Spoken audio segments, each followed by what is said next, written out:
Good morning, good evening, good afternoon, wherever you are in this world. Does anybody else out there have this problem in authenticity? So when you start learning about yourself, you start checking yourself and you end the blaming, the games of blaming other people. You even call back your time, your space, or as I speak to my classes and talk to them about ruminating over things, and you begin to look at how you dwell on things. But rumination is a theme right now. It's dwelling on circumstances. We have at least 6 planets retrograde. There's Neptune, Saturn, Mercury's going, Venus is retrograde, and Aquarius will, or Uranus will be retrograde in about 2 weeks. And the point that I make is not to acquire followers. If you want to learn, you will follow me. But that will be those that are earnestly wanting to learn about themselves. What do you want to learn about yourself? Today, I was reading some information and there's a diagnosis that came out. Um, called the imposter syndrome. And even though I've heard about it, just kind of dwelling into it to be able to help my clients and those that I work with on a personal basis with one-on-one sessions, what I find is that the imposter is much of what we will be thinking about, but most people will be thinking about the imposter outside of themselves, those that they deal with. And when I look at blame, we're always thinking about what others should do rather than what we should do. And one of the tools that I give those that I work with to bring peace into their mind is to understand that you need to bring your thoughts back to what you need to do, not what others need to do. You also need to bring yourself or know when you are ruminating over a negative thought so that you will not continue to dwell on something that is not factual. What is facts? Someone will say, well, the fact is that I have no money in my bank account. That is not a spiritual fact. And that's where we go in to understand what imposters live is everything in this world is not real. When you look at a chair, someone will argue with me and they'll say it's not real, but that chair is only a figment of what you have manifested. You have the power to manifest something else. So at this point, that's already done. That's where an imposter comes in, or the imposter theory comes in and says, that's all that I can do. I only want to keep this chair. I mean, feel what I'm saying.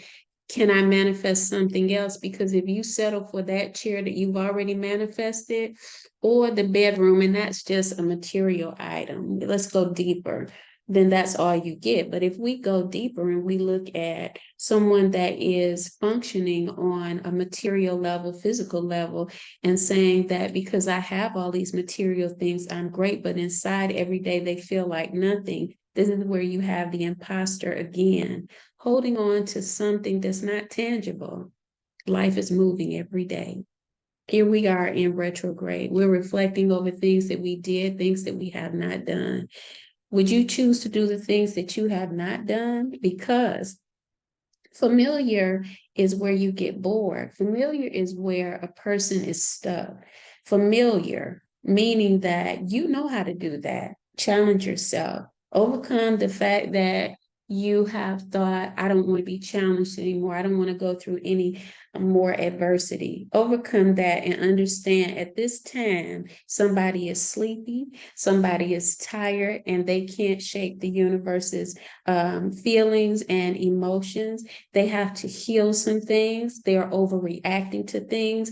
And that is where triggers from the universe are coming in and actually saying, you need to understand you've been living as an imposter. I'm using the phrase because I was thinking, I was like, gosh, I'm so tired of working with inauthentic people. Why though? Because I recognize those changes in myself. It's not that I don't like them, it's just that I don't want to be in saboteuring relationships or professions, or, people that are looking at me outside of who I am. Look at me for my heart. I want to look at you for your heart, because that's the first place that my eyes go to, is the heart. And some say, well, you can't see my heart. I can see your intentions, though. I'm discerning. And most of the time, I'm having to live in a space where I'm just thinking about what you're capable of. I'm thinking about it because I see your capabilities on the outside, but I can see more of your capabilities and where you can go farther. When I brought up familiar, you're familiar with going to a profession every day. You're familiar with going to the same home every day. Where is the challenge to really bring out the truth of who you are? You're familiar with being angry. Can you change that to being happy, or just celebrating someone that you said you didn't like, or just finding out why you didn't like them? You see, because the imposter is always going to give you imposter thinking. You're better than others in a sense. No one is better than anyone else. I mean, you got to be better, but you don't have to be better than others. You got to be better than who you were yesterday. We are our worst enemies. Therefore, we challenge ourselves to be better. I don't know. I just wanted to talk about that. I just really want to be around. And this time, my reflection is, I want people in my life that understand me and I can understand them.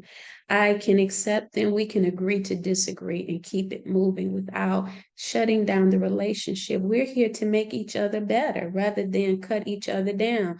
Oh, your ego. It's a healthy ego that's a part of who we are. Anyway, I will talk to you later. My class is tomorrow. This is Wednesday, 8/16/2023. My class is tomorrow at 3 o'clock. We always talk about the moon and the energies that are coming in. You're invited. It's $20 a week.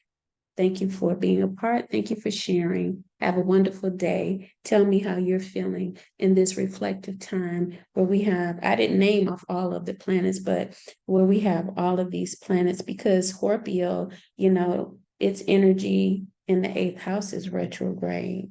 So Neptune, Scorpio's energy, Saturn, Mercury, Uranus, Venus, Mercury. Oh, I said Mercury. Who else? Oh, Jupiter's going retrograde too.